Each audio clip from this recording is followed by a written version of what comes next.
റോമിലെ ബസിലിക്കയിൽ പ്രധാനമന്ത്രിയുടെ മുഖവുമായി സാദൃശ്യമുള്ള മാലാഖയുടെ ചിത്രം വിവാദമായതിനെ തുടർന്ന് അധികൃതർ നീക്കം ചെയ്തു.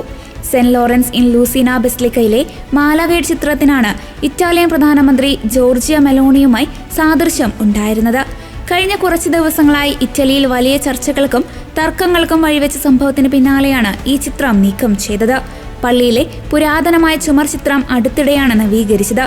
നവീകരണ പ്രവർത്തനങ്ങൾ പൂർത്തിയായപ്പോൾ ഇറ്റാലിയൻ ഭൂപടം കയ്യിലേന്തിയ മാലാഖയുടെ മുഖം ജോർജിയ മെലോണിയുടേതിനെ സമാനമായുള്ളതായി സന്ദർശകർ പറയുകയും സോഷ്യൽ മീഡിയയിൽ ചിത്രം പങ്കുവയ്ക്കുകയും ചെയ്തിരുന്നു. നിമിഷങ്ങൾക്കുള്ളിലാണ് ഈ ചിത്രം സോഷ്യൽ മീഡിയയിൽ വൈറലായത്. പ്രധാനമന്ത്രി ജോർജിയ മെലോണിയുമായി സാദൃശ്യമുള്ള ചിത്രം നേരിൽ കാണാനും ഫോട്ടോ എടുക്കാനും വേണ്ടി വിശ്വാസികളല്ലാത്ത നിരവധി ആളുകൾ പള്ളിയിലേക്ക് ഒഴുകിയെത്തി.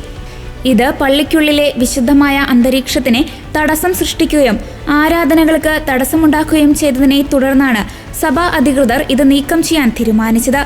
അതേസമയം സംഭവം വാർത്തയായതോടെ പ്രധാനമന്ത്രി ജോർജിയ മെലോണി തന്റെ ഇൻസ്റ്റാഗ്രാം പേജിലൂടെ ഇതിനോട് പ്രതികരിച്ചു. ഞാൻ ഒരിക്കലും ഒരു മാലാഖയെ പോലെയല്ല എന്ന അടിക്കുറിപ്പോടെയാണ് ഇൻസ്റ്റാഗ്രാം പേജിൽ പ്രധാനമന്ത്രി ചിത്രം പങ്കുവച്ചത്. ചിത്രം വിവാദമായതോടെ റോം രൂപതയിലെ വികാരി ജനറൽ കർദിനാൾ ബെൽദസാര റീന ശക്തമായ അതൃപ്തി രേഖപ്പെടുത്തി രംഗത്തെത്തി. വിശുദ്ധ ചിത്രങ്ങളെ രാഷ്ട്രീയ ആവശ്യങ്ങൾക്കോ മറ്റ് താല്പര്യങ്ങൾക്കോ വേണ്ടി ഉപകരണമാക്കുന്നത് സഭയുടെ മൂല്യങ്ങൾക്ക് നിരക്കുന്നതല്ല എന്ന് അദ്ദേഹം വ്യക്തമാക്കി. തുടർന്ന് ചിത്രം നവീകരിച്ച കലാകാരൻ തന്നെ മാലാഖയുടെ മുഖത്തിന് മുകളിൽ വെള്ള പെയിന്റ് അടിച്ച് ചിത്രം മായ്ക്കുകയായിരുന്നു.